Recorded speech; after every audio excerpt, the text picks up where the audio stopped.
Forget everything you think you know about those ridiculous white wigs. Imagine stepping into the choking, perfumed air of 17th century Paris. Lavender and orange blossom battle the raw stench of sewage and unwashed bodies. Around you glide men and women, heads impossibly high beneath mountains of powdered hair. Structures so vast they scrape carriage ceilings. This wasn't just fashion. This was armor. This was deceit. This was desperation painted white.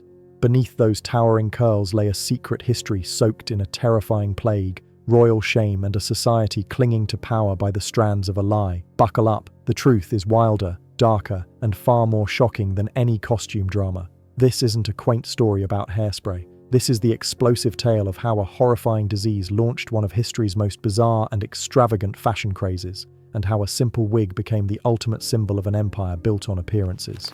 For over a century, stretching deep into the Age of Enlightenment, no respectable European gentleman, especially among the blue-blooded nobles, dared show his real head in public. A towering, chalky, powdered wig was as mandatory as breath. These weren't just fancy hats perched atop vanity. They screamed your status, whispered your courtly politics, hid your embarrassing medical disasters, and covered up a deep-seated, slow-burning social panic. Today, they look faintly silly. Back then, they were social life itself. So what caused this shocking hair trend? A scary and misunderstood disease from history, the Great Pox, also known as syphilis. Picture Europe in the late 1400s, a continent still reeling from the Black Death. Panic anew explodes as syphilis arrives like a fresh biological nightmare.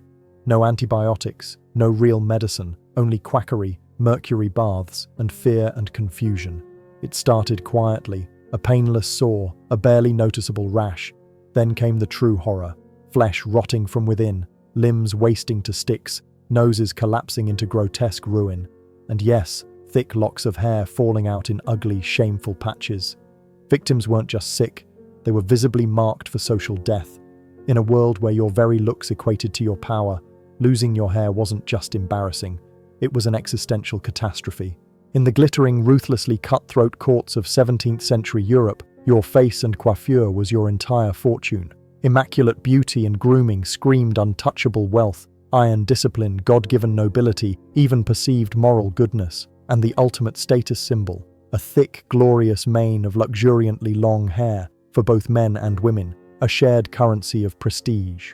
Long hair wasn't just pretty, it shouted virile vitality, divine favor, and the expenditure of serious money.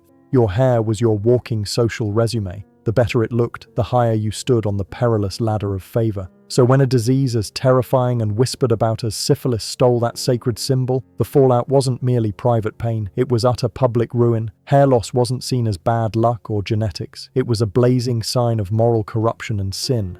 A thinning scalp sparked instant poisonous rumors. Promiscuous, diseased, damned and falling from grace.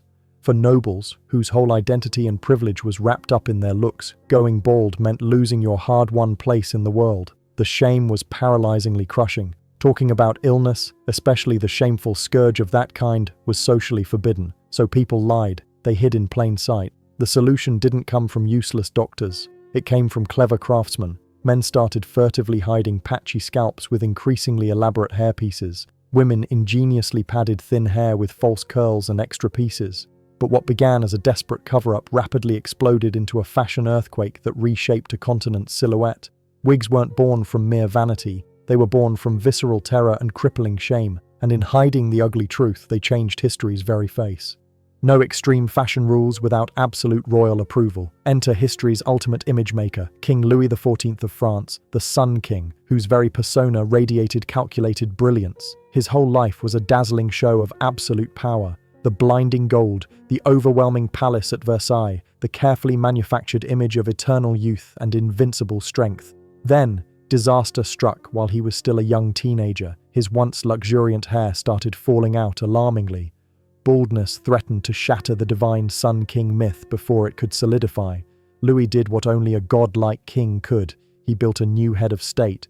He hired an entire army of wig makers, up to 48 at once, to craft bespoke pieces that not only hid his loss but visually screamed undiminished majesty. These weren't mere wigs. They were hair-up monuments. Gravity-defying, towering, theatrically dramatic, designed to make him look visibly taller, grander, more godlike than ever. Each wig was a portable crown, bigger, bolder, and far more revealing of your rank than any heraldic crest. Predictably, the king's choice started a courtly wildfire. Overnight, every ambitious nobleman scrambled to wear a wig as magnificent as Louis's. It wasn't about style anymore, it was about political survival and proximity to power. Dare skip the wig?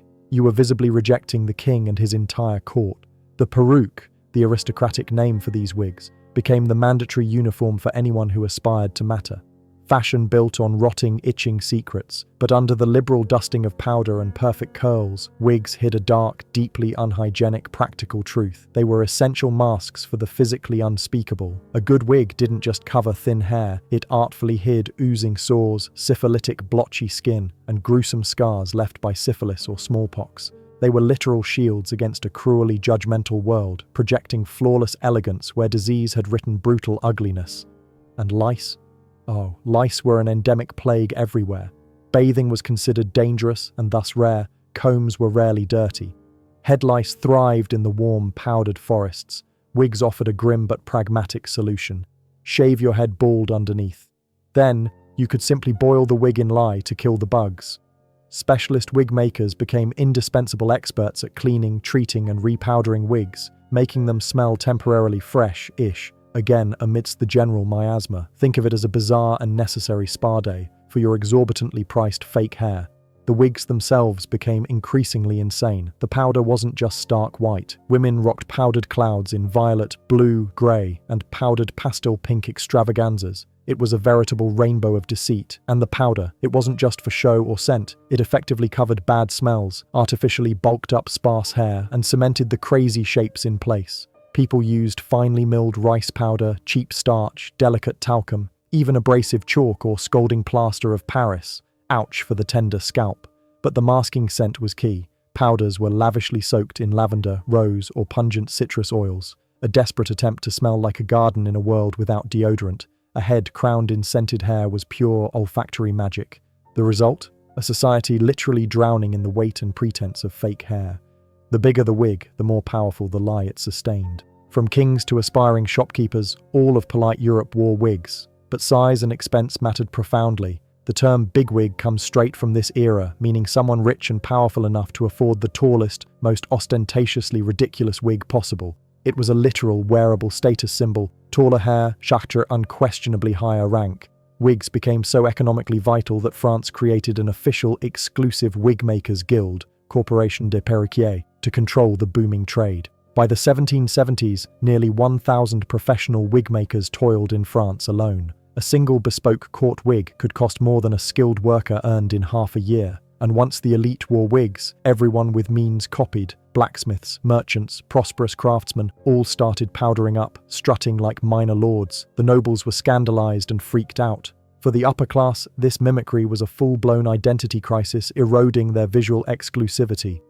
Their panicked response? Go utterly bigger.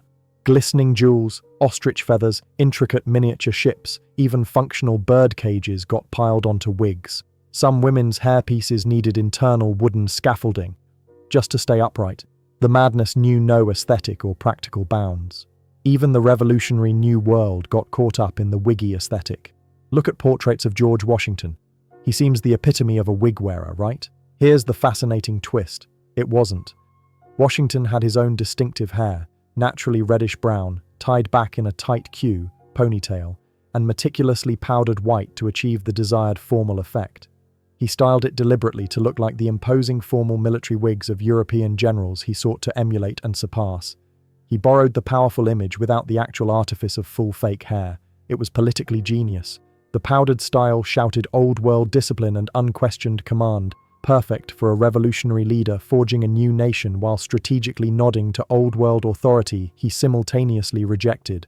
The Great Hair Crash, a revolution in style, but all fashion crazes end. For the powdered wig, the French Revolution was the literal executioner. As aristocrats lost their actual heads to the merciless guillotine, their wigs lost all favor too. They became universally hated symbols of grotesque unfairness, wasteful crazy spending, and the corrupt, decadent, rotten old system. The revolution demanded Spartan simplicity, unadorned natural looks, and fraternal equality. Wigs had absolutely no place in this new bloody order. In England, it wasn't violent bloodshed, but cold, hard taxes that killed the wig. In 1795, Prime Minister William Pitt slapped a punitive tax on hair powder. Suddenly, keeping your wig immaculately white wasn't just annoying, it was prohibitively expensive. The trend died with astonishing speed almost overnight.